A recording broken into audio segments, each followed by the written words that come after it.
네, 메타버스 외교관 여러분 안녕하세요. 저는 오준 전 유엔 대사입니다. 오늘은 제가 여러분과 함께 유엔과 글로벌 거버넌스라는 제목으로 유엔이 어떤 역할을 하고 있고 유엔이 하고 있는 역할을 특히 글로벌 거버넌스라는 개념으로 여러분들이 한번 생각해 보실 그런 시간을 갖고자 합니다. 첫 번째 질문은 유엔과 국제기구가 글로벌 거버넌스를 제공하도록 만들어졌나 처음부터?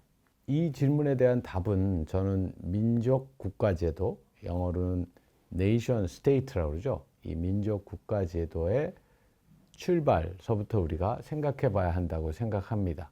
그러나 세계가, 국제사회가 이렇게 민족 국가들로 구성된 것은 아주 오래전부터 그랬던 것은 아닙니다. 17세기, 보통 학자들은 17세기 1648년에 우리나라에서는 웨스트팔렌 조약이라고 하고 영어로는 웨스트팔리아라고 그러죠. 웨스트팔리아 트리티에 의해서 민족국가 제도가 등장했다 또는 정착되기 시작했다 이렇게 많이 이야기를 하죠. 사실 이 조약은 한 30년 동안 유럽에서 일어났던 30년간의 전쟁을 끝내는 조약이었습니다. 주권이 뭐죠? 주권은 영어로는 sovereignty라고 그러죠. 주권이란 말은 어떤 국가가 자기 영토 내에서는 자기 마음대로 할 수 있다 하는 게 주권이에요. 가장 높은 권한이죠. 그 영토 내에서 어떤 국가가 무슨 짓을 하든 그거는 그 나라의 권리이다. 이런 것이 주권입니다. 그래서 주권은 가장 높은 권한이기 때문에 여러 나라들이 모두 주권이 있다면 평등할 수밖에 없죠. 우리가 논리적으로 생각해서 그렇잖아요. 가장 높은 권한을 가진 여러 개의 나라가 있는데 그보다 더 높은 권한은 없는데 그러면 그 나라들은 평등할 수밖에 없습니다. 그래서 주권 평등의 원칙, Principle of Sovereign Equality라는 주권 평등의 원칙이 수립된 거죠. 이 주권 평등의 원칙은 처음에는 유럽 국가들에게 적용됐지만 그 후에 퍼져나가서 많은 국가들도 주권 평등의 원칙을 적용하게 되었고 유럽뿐 아니라 비서구 지역, 그러니까 다른 지역에까지의 국가들에게도 적용되게 되었습니다. 그래서 유엔이 만들어질 1945년쯤에는 유엔 자체도 유엔 헌장의 2조 1항에 주권 평등의 원칙에 기반을 두고 유엔을 만든다. 이렇게 규정하게 되었습니다. 그런데 국제기구라는 것은 또 어떤 개념이냐? 언제부터 나왔냐? 주권 평등의 원칙이 17세기에 시작되었다면 국제기구는 19세기, 즉 200년 후에 시작되었다고 보아야 합니다. 그래서 처음에 국제기구가 생긴 것은 UPU, 여러분도 UPU를 들어봤을 것 같아요.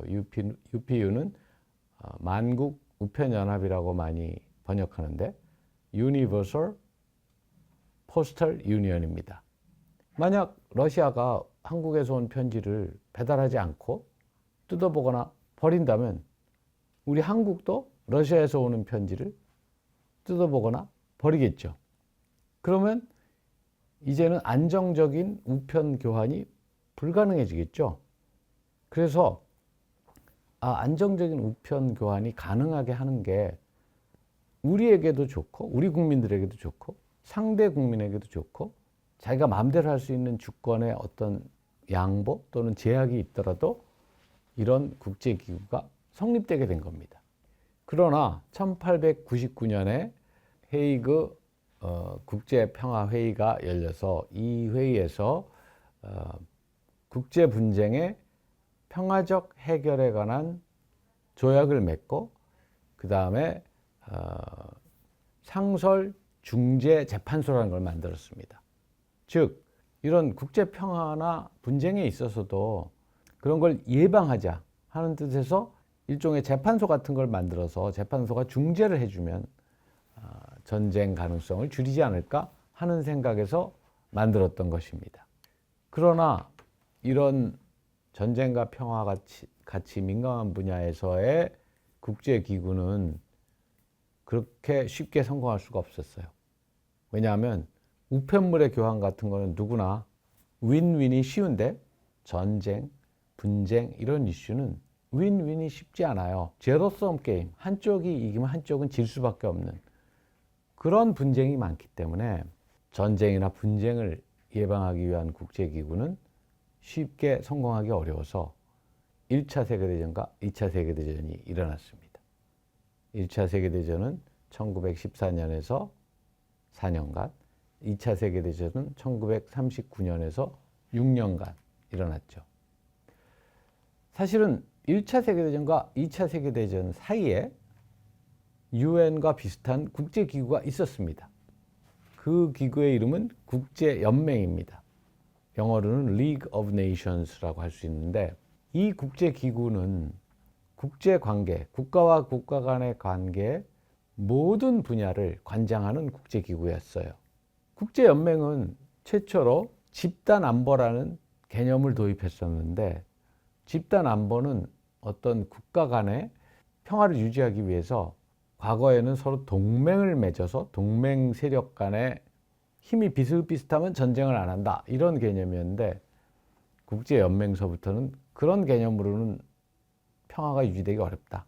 그래서 그 중에 누구라도 평화를 깨트리거나 위협을 하거나 하면 다른 구성원들이 다 힘을 합쳐서 그 구성원을 제재한다 또는 제압한다. 그렇게 해서 평화를 유지한다. 그런 집단안보의 개념을 처음으로 적용한 것이 국제연맹이었는데 그럼에도 불구하고 실패했습니다. 즉 2차 대전을 막지 못했습니다. 다른 나라들이 힘을 모은다 하는 것까지는 알겠는데 힘을 모아서 어떡할 건데? 했을 때 소리만 질렀어요. 제압하려면 힘을 사용해야 되잖아요. 강제력을. 그런데 국제연맹은 아무도 국가가 다른 국가들에게 강제력을 행사할 수 없다 이런 생각이었기 때문에 Peace Enforcement, 평화의 강제 집행이 없었습니다. 일본이 만주를 침공했을 때나 이태리가 에티오피아를 침공했을 때 국제연맹은 아무런 행동도 없었어요. 그래서 일본과 이태리는 국제연맹을 탈퇴했습니다. 1945년에 유엔이 만들어졌을 때는 국제연맹이 실패한 이유는 강제력을 사용하지 못했기 때문이야. 이제는 국제기구에도 강제력을 주어야 한다. 최소한 평화와 안보를 위해서는 강제력을 행사할 수 있게 해야 된다. 이런 개념을 적용했습니다. 유엔 헌장 전문을 보면 유엔을 처음부터 창설한 것이 전쟁으로부터 우리의 다음 세대를 구하겠다는 그 목적이라는 걸 분명히 했습니다. 그럼에도 불구하고 유엔은 보통 우리가 three pillars, 세 개의 기둥이라는 뜻이죠. 세 개의 핵심 분야가 있다고 인정합니다. 평화, 개발, 인권입니다. 즉 평화를 유지하기 위해서 유엔을 만들긴 했지만 평화를 유지하려면 사람들이 잘 살 수 있게 보다 나은 삶을 추구할 수 있게 해줘야 되고 또 사람들이 인간의 존엄성을 유지할 수 있게 해줘야 된다 하는 생각이 반영된 것이죠. 그리고 국제연맹처럼 집단안보, 컬렉티브 시큐리티 개념을 적용했습니다. 아까도 제가 말씀드렸지만 집단안보의 개념은 그 구성원 중에 누군가가 평화를 위협하거나 파괴하면 다른 모든 구성원들이 힘을 합쳐서 거기에 대응한다. 이런 개념이라고 했죠. 유엔의 집단안보가 국제연맹의 집단안보와 다른 점은 유엔의 경우는 강제력을 갖게 되었습니다. 즉 대응하는 데 있어서 말로만 비판하는 게 아니고 힘으로 대응할 수 있게 되었습니다. 그래서 유엔 내에 안보리, Security Council이라는 기구는 역사상 존재한 모든 국제기구 중에 가장 강력한 국제기구입니다. 왜냐하면 유엔의 그런 강제력을 안보리에 주었기 때문입니다. 유엔 헌장 24조에 보면 안보리가 국제 평화와 안전 유지에 1차적 책임을 갖고 있다. 이렇게 돼 있고 그 다음 조인 25조를 보면 유엔 회원국은 안보리의 결정을 수락하고 이행하겠다고 동의한다. 이거는 사실 굉장한 주권의 양보입니다. 안보리가 어떤 결정을 내릴지 미리 알 수 없잖아요. 그런데 유엔 회원국은 유엔에 가입할 때 우리는요 안보리가 무슨 결정을 내리든 간에 그걸 받아들이고 이행하겠습니다. 이렇게 약속을 하고 유엔에 가입하는 것이기 때문에 법적으로 따진다면 엄청난 주권의 양보입니다. 만약 그게 싫으면 유엔에 들어오지 마 이렇게 되는 거죠. 그러니까 유엔 회원국은 저런 주권의 양보를 인정하고 들어가는 것입니다. 왜 그런 조항을 만들어놨나? 안보리가 가장 강력한 강제력을 행사할 수 있게 하기 위해서 그런 것이죠. 그런데 안보리 국가 중에 5나라, 미국, 영국, 프랑스, 러시아, 중국, 이 5나라는 우리가 유엔을 만들었는데 유엔이 강제력을 갖는 거는 좋은데 그 강제력의 칼날이 우리를 향할 수도 있다고? 그건 안 되지. 이렇게 된 거예요. 처음 만들 때부터. 유엔을 만드는 협상에서부터 우리는 거부권이 있어야 된다. 거부권이 없으면 우리는 유엔에 참여 안 하겠다. 이런 태도도 보였어요.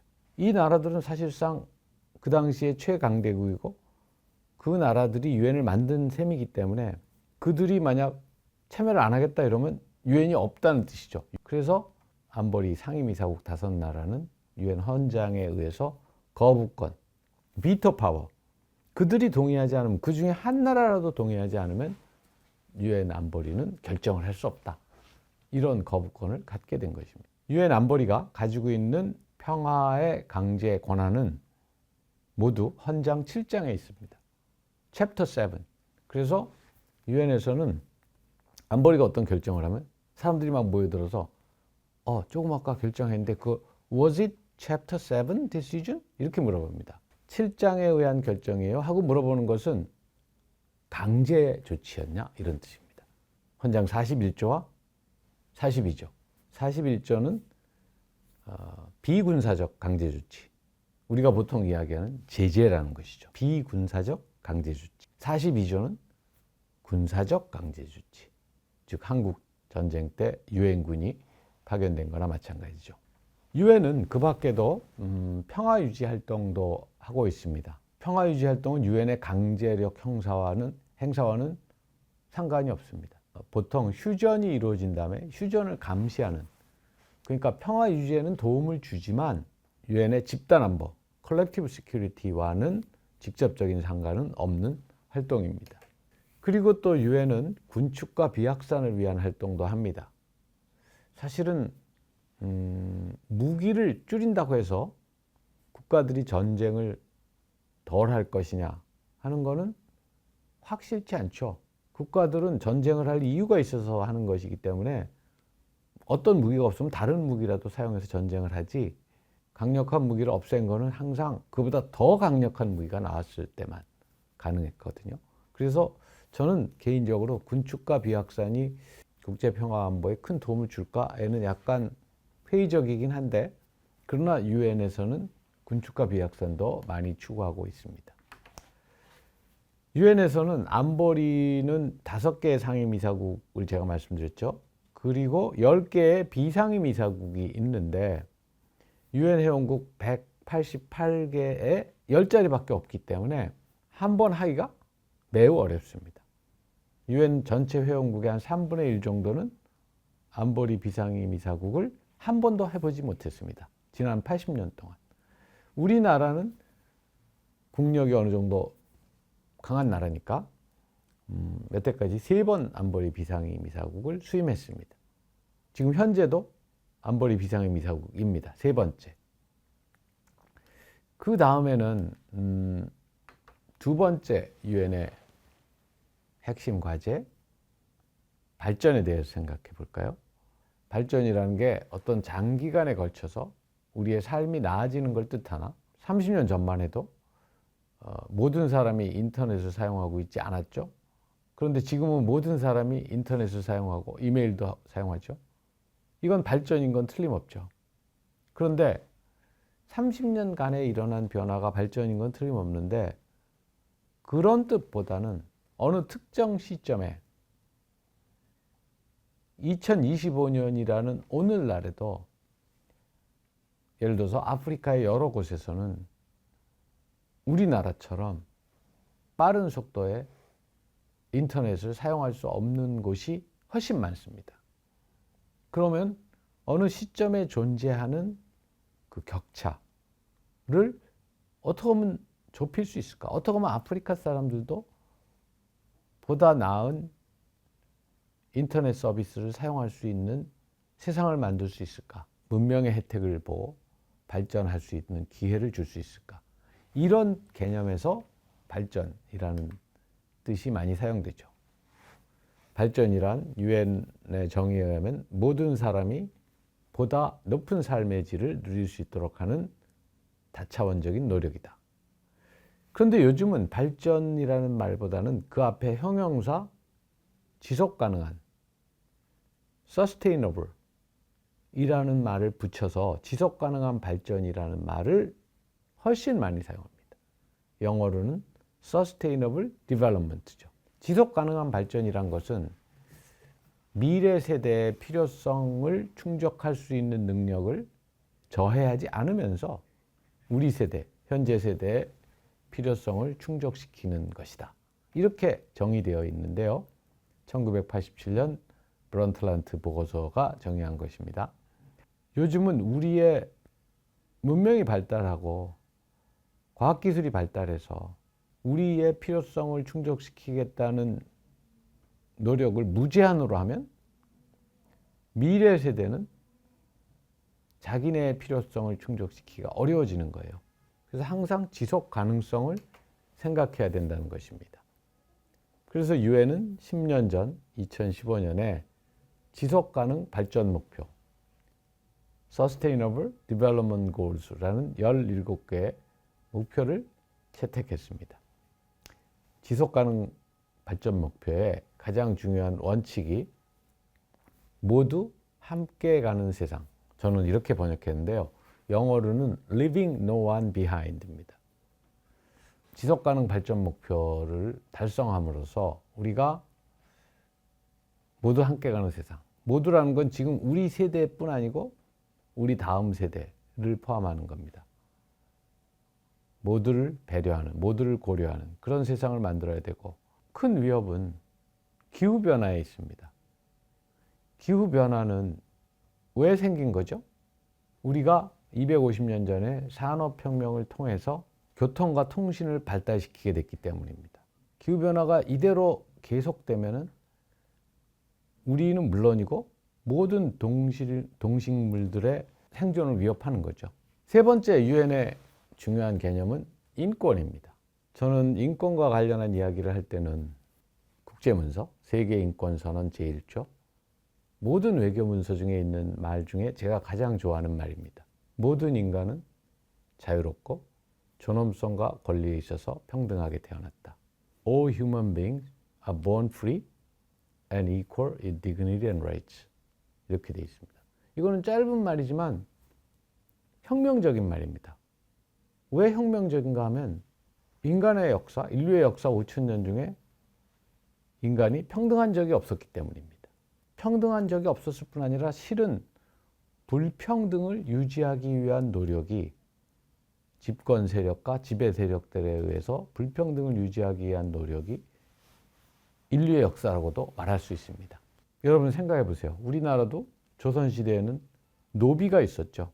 어머니든 아버지든 둘 중에 한 사람만 노비면 너도 노비다. 이렇게 중간에 규정을 바꾼 거예요. 노비가 많아야 지배 세력은 더 편하기 때문입니다. 즉 신분과 계급을 유지하는 것. 다른 표현을 하면 불평등을 유지하는 거죠. 그렇기 때문에 이 표현은 엄청난 혁명적인 표현입니다. 모든 사람은 자유롭고 평등하게 태어났다. 왕도 인정하지 말자. 노비도 인정하지 말자.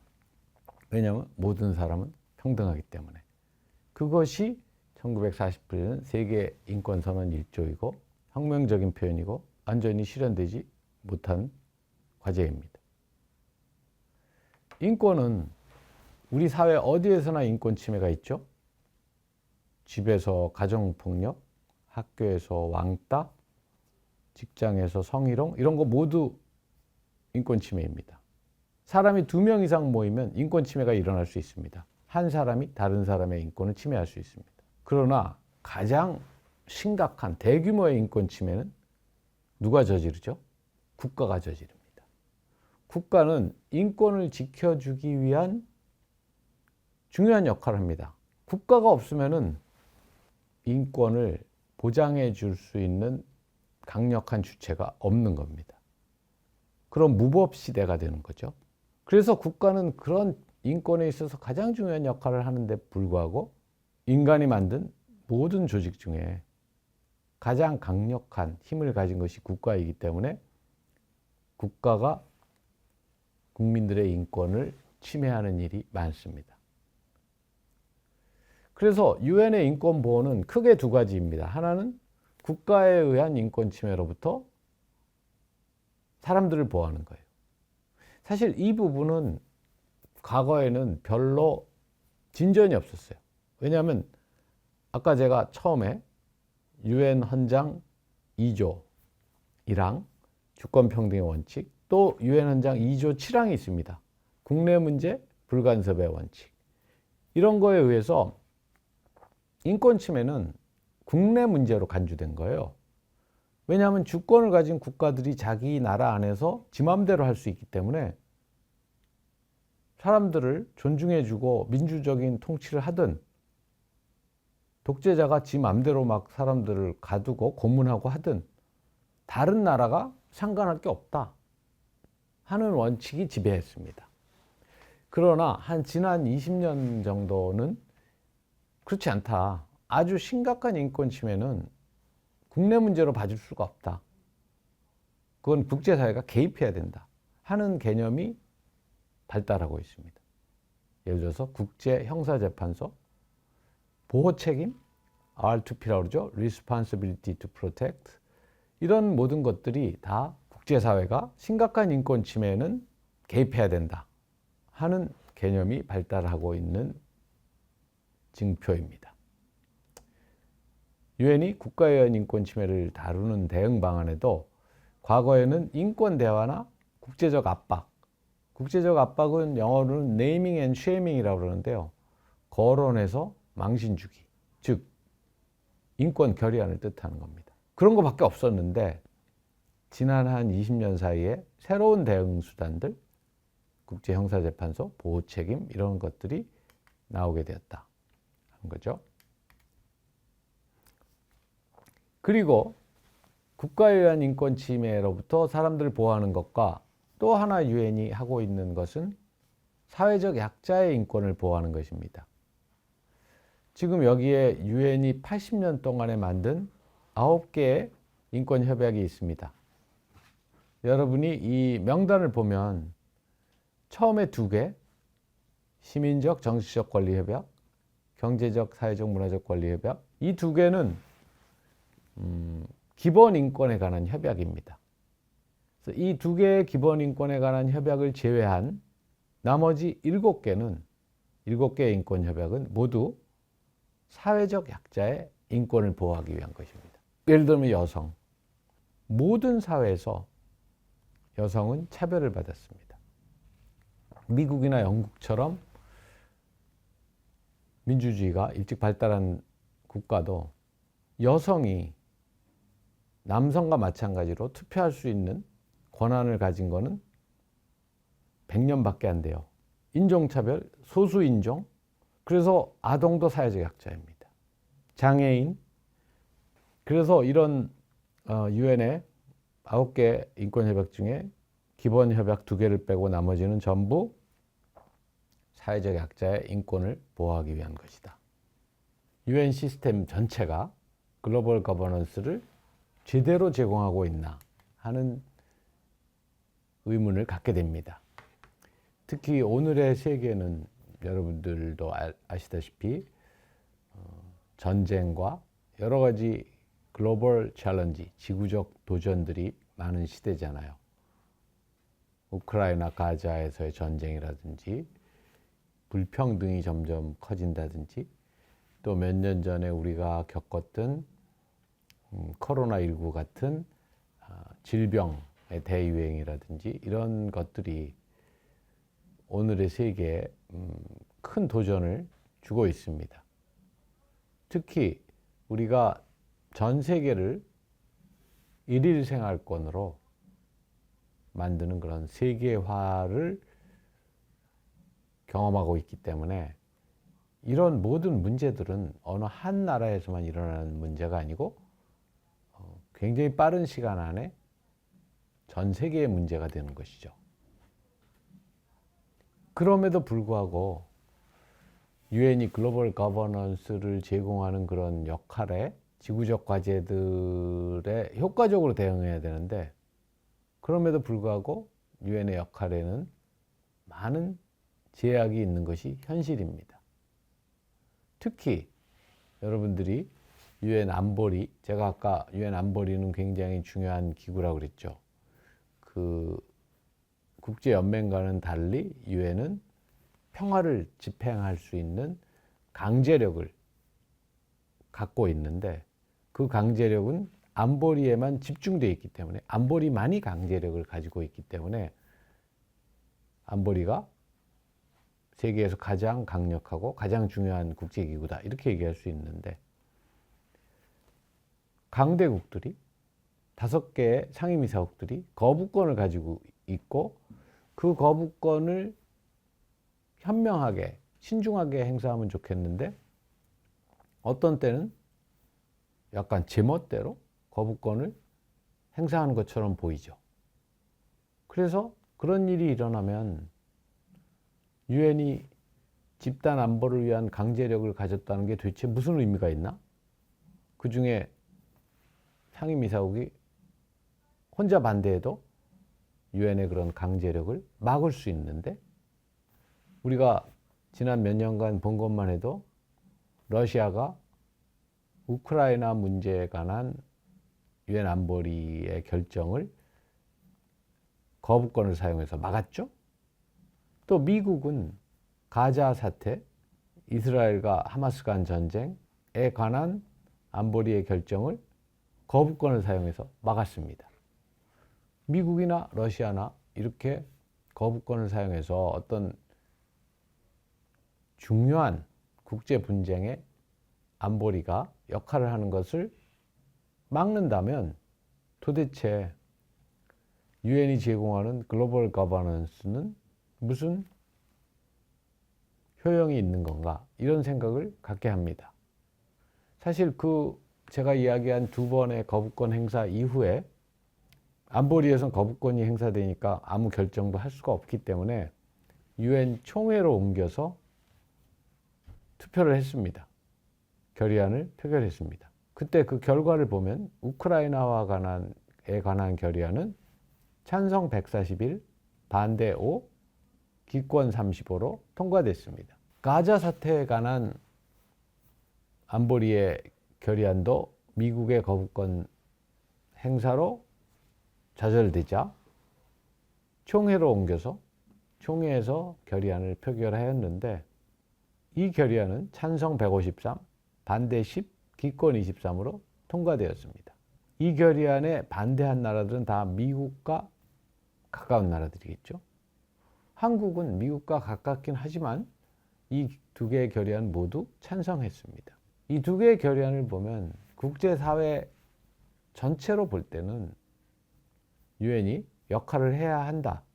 우크라이나나 가자 전쟁 같은 중요한 국제평화 안보의 이슈에 있어서 유엔이 역할을 못하는 게 말이 되냐 하는 생각을 가진 국가가 대부분이다 하는 것을 우리는 알 수 있습니다.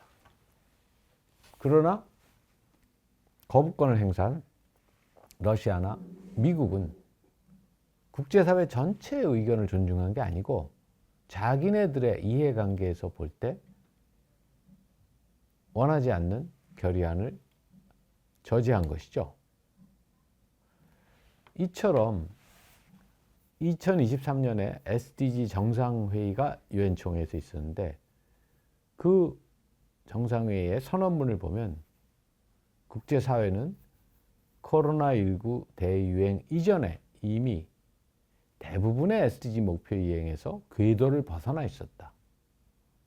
목표 달성을 위한 즉각적인 수정 조치와 이행 촉진이 없이는 우리 세계는 지속적인 빈곤과 위기 국면 그리고 불확실성의 증대에 직면할 수밖에 없다.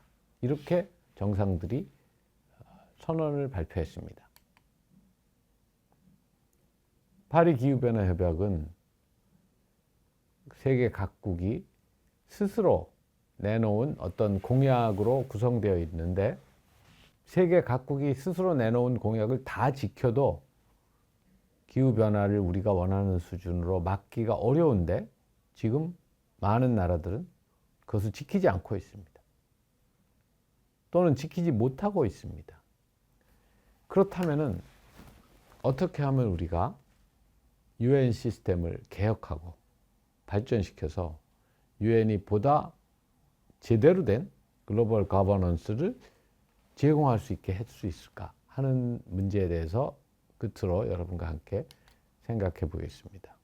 저는 세 가지 정도의 제안을 하고 싶은데 UN의 글로벌 거버넌스를 강화하기 위해서는 UN 개혁이 필요하다. 그 다음에 민주주의의 글로벌 거버넌스에 대한 기여를 활용해야 한다. 그 다음에 세계의 시민의식을 확산해야 된다 하는 그 세 가지입니다. 글로벌 거버넌스를 강화해야 한다는 것은 많은 사람들이, 많은 국가가, 많은 정부가 공감하고 있습니다. 세계화의 시대에 세계적인 도전과 과제가 증대할수록 보다 강력하고 효과적인 글로벌 거버넌스가 필요하다 하는 것은 너무도 당연한 이야기라고 하겠습니다. 글로벌 거버넌스에서 UN의 역할을 어떻게 강화할 수 있을까? 먼저 이런 질문을 여러분이 해보실 수 있죠. UN이 세계 정부가 되면 어떨까? World Government. UN 회원국이 193개거든요. 193개마다 정부가 하나씩 있잖아요. 그걸 다 합쳐서 그냥 세계 정부를 하나 만들면 되지 않을까? 세계 대통령을 투표를 해서 선출하고 세계 정부가 되면 국가들끼리 서로 뭐를 안 하겠다고 싸우고 협력이 안 일어나고 하는 문제를 일거에 해결할 수 있지 않을까? 맞아요. 세계 정부가 되면 일거에 해결할 수 있습니다. 그런데 세계 정부를 어떻게 만들죠?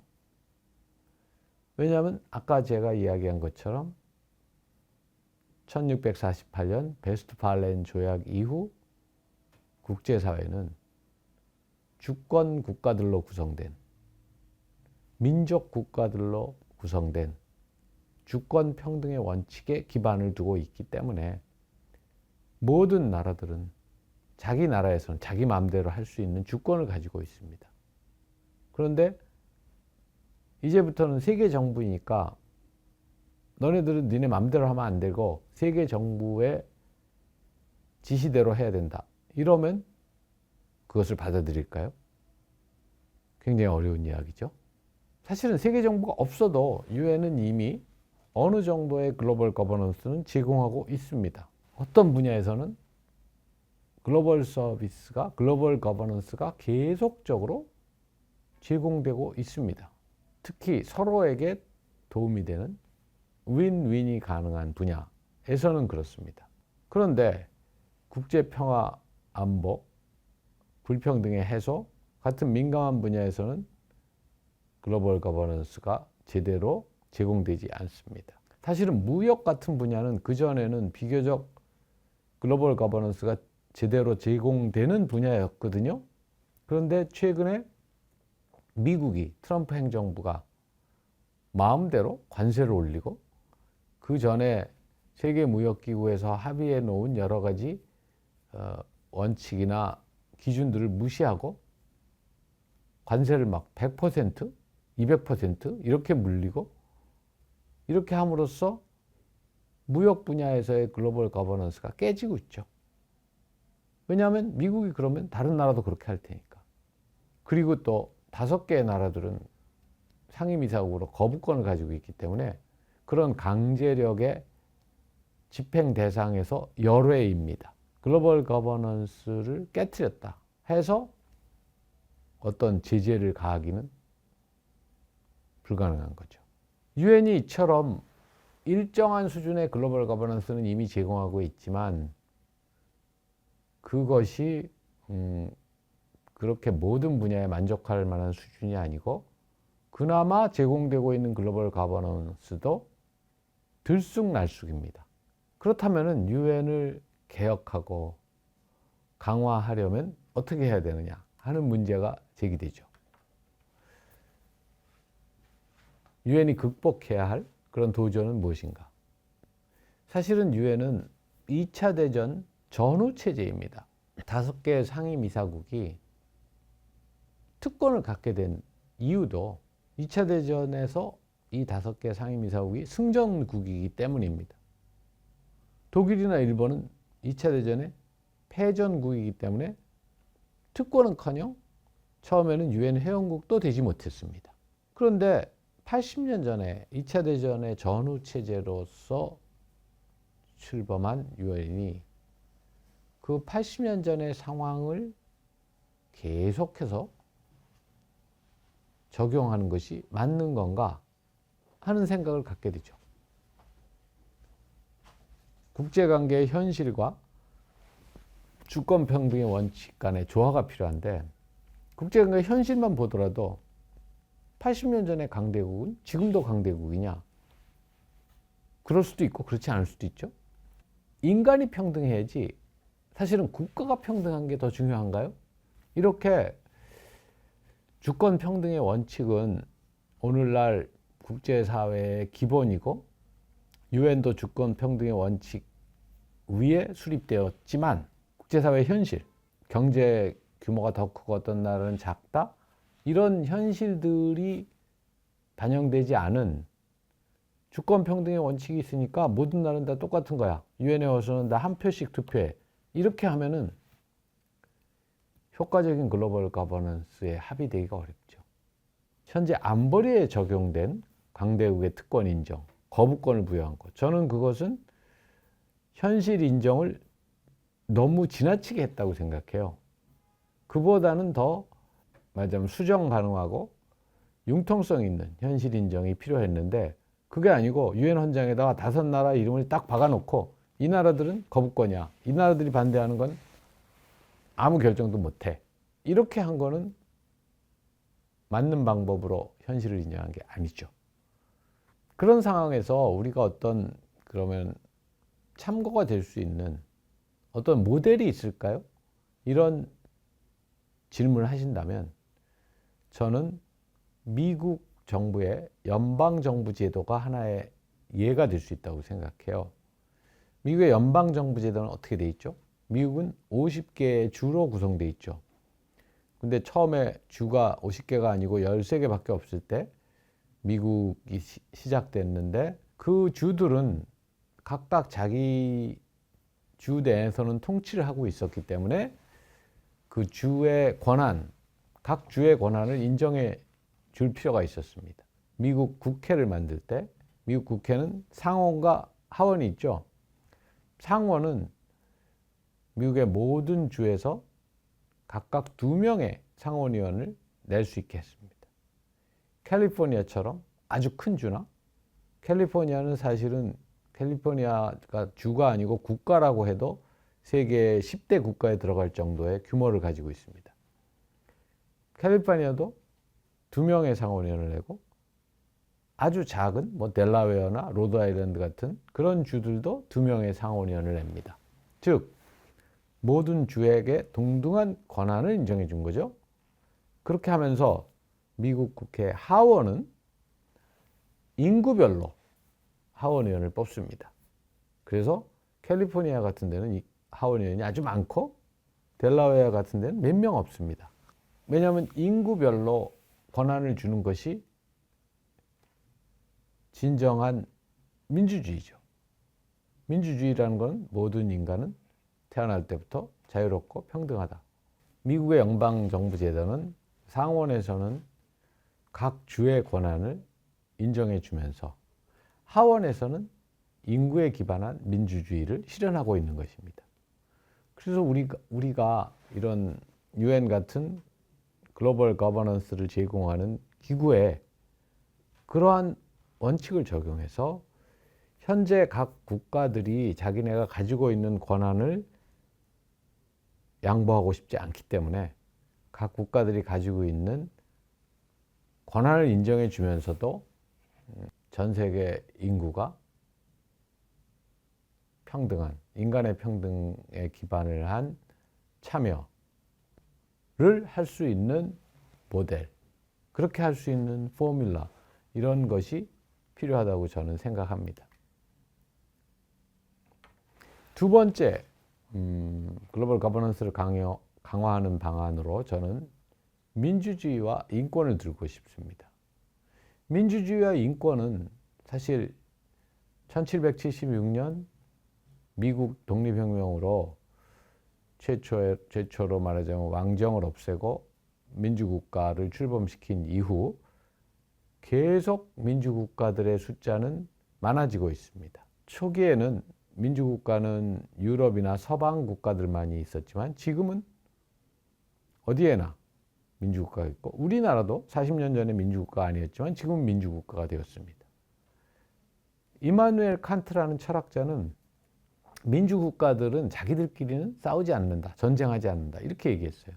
이 말에 동의하는 분도 있고 동의하지 않는 분도 있을지 모르지만 실제로 역사의 기록을 보면 민주국가들끼리 전쟁을 한 예는 찾기가 어렵습니다. 그렇다면은 보다 많은 나라가 민주국가가 되면은 서로 무력 분쟁이나 전쟁을 하지 않고 협력에 의해서 또는 토론에 의해서 문제를 해결하는 그런 가능성을 높일 수 있다고 생각합니다. 서로 협력과 토론에 의해서 문제를 해결할 수 있으면 글로벌 거버넌스가 강화되는 거죠. 이게 2025년 프리덤 하우스라는 NGO가 내놓은 프리덤 인 더 월드, 오늘날의 민주국가들의 분포입니다. 초록색은 민주국가이고 노란색은 부분적 민주국가, partial democracy죠. partially free. 그 다음에 보라색은 비민주국가입니다. 여기에서 보시다시피 비민주국가들은 모두 어디에 있죠? 주로 아프리카와 아시아에 있습니다. 그러나 아시아에도 우리나라, 몽골, 일본 이런 나라들은 지금 초록색으로 되어 있죠. 그리고 동남아의 국가들은 노란색이 많습니다. 부분적 민주국가. 사실은 민주국가와 부분적 민주국가를 합치면 전 세계 국가의 한 70%를 차지합니다. 이거는 많은 발전이에요. 왜냐하면 한 40년 전만 해도 민주국가, 부분적 민주국가를 합쳐도 전 세계 국가의 한 50%밖에 안 됐습니다. 그런데 40년 사이에 20%나 늘어났으니까 많은 발전이죠. 이 초록색과 노란색 국가들이 점점 더 많아지면 국가들이 서로 싸워서 문제를 해결하기보다는 대화와 협력으로 문제를 해결할 가능성이 높아지기 때문에 저는 글로벌 거버넌스가 강화될 수 있다고 보는 겁니다.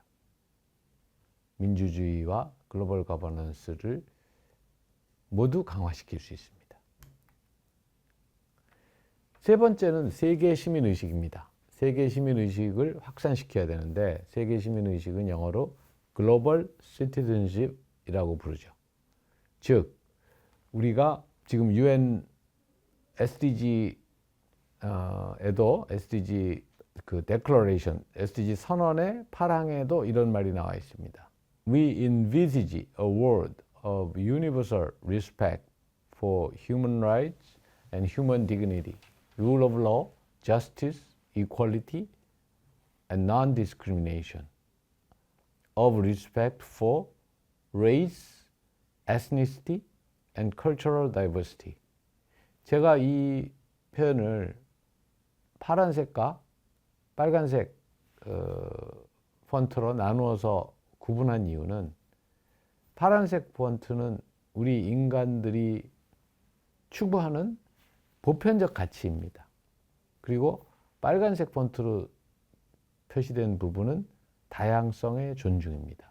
즉, 세계시민의식은 우리가 가지고 있는 보편적 가치, 인간인 이상 누구나 소중하게 생각하는 것들, 자유, 인권, 인간의 존엄성, 정의, 평등, 이런 인간인 이상 누구나 소중히 생각하는 가치를 다 함께 추구하고, 그렇지 않은 부분에 있어서는 서로의 다양성을 존중해 주자. 서로 다른 문화를 가지고 있고, 서로 다른 역사를 가지고 있고, 서로 다른 취향을 가지고 있다, 사람들은. 그러니까 남들이 나와 다른 문화, 역사, 취향을 가졌다고 해서 그거를 배척하지 말고 남들을 존중해 주고, 우리가 다 함께 추구하는 가치는 소중하게 공유하자 하는 것이 세계시민 의식입니다. 네, 제가 강의는 여기까지이고요.